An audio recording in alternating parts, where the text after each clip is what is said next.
New Year's in Brazil's Rio de Janeiro. Tens of thousands of Brazilians and tourists crowded the famed Copacabana beach for a display of fire and music.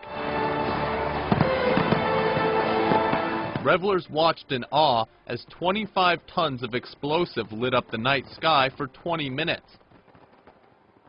Security was tight, though, especially on the beach, due to a recent wave of drug-related violence. Over 600,000 tourists were expected to join festivities in the city, which is set to host the 2014 World Cup and 2016 Olympic Games.